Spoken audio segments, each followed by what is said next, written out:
網絡安全同行計劃之網安西遊記第4回變臉 AI 術。咦？點解會有陌生嘅號碼打視像電話俾我嘅？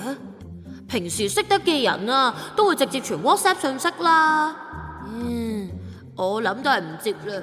不過佢連續打咗2次嚟喎，唔通真係有啲咩急事？八戒，你點解會搞成咁嘅？救我啊！唔好救我啊！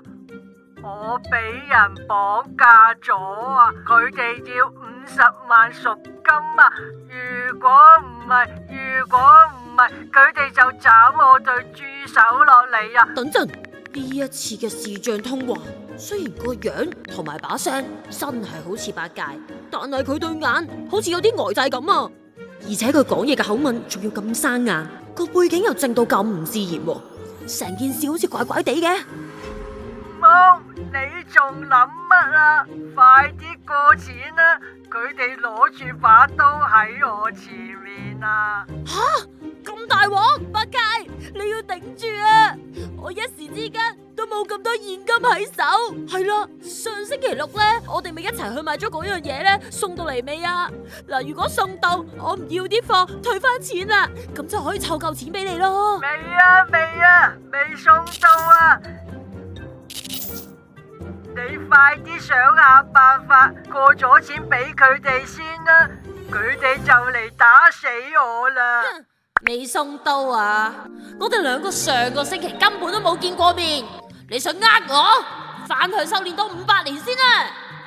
上個星期六我成日都喺屋企瞓覺，我哋兩個根本就冇見過面，更何況話一齊去買嘢。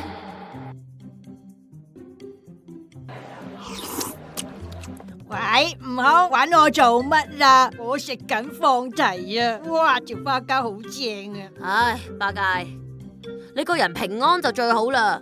你知唔知你頭先啊喺我個視像通話入面呢，我見到你俾人斬斷咗隻豬手啊！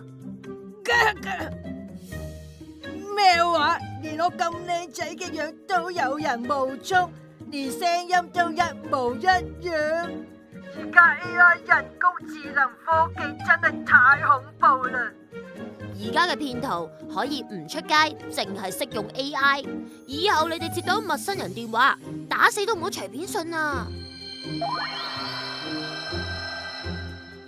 依家呢個 AI 人工智能時代，記住有圖、有聲、有片都冇真相。騙徒可以利用短短幾秒鐘嘅語音或者相片，用 Deepfake 深度偽造 AI 技術複製出你身邊家人朋友嘅聲音同樣貌，好似真嘅一樣，進行即時視像詐騙。記住，就算來電顯示係你親人嘅電話號碼，你哋都要小心啊！大家一定要留心，保持冷靜，遇事不慌張，主動去查證，先用特定嘅問題測試真偽。咁樣，就算騙徒再厲害，都呃唔到真正聰明嘅你。你哋收到未啊？支持合作夥伴集光創建科技文化有限公司、真傳製作有限公司、香港創意開放科技協會。聲音演繹 Kirsten Lee 聲演悟空， Danny Ho 聲演三藏， Maria Fong 聲演八戒， Richard Tong 聲演沙僧，對白配音 Jace Fong。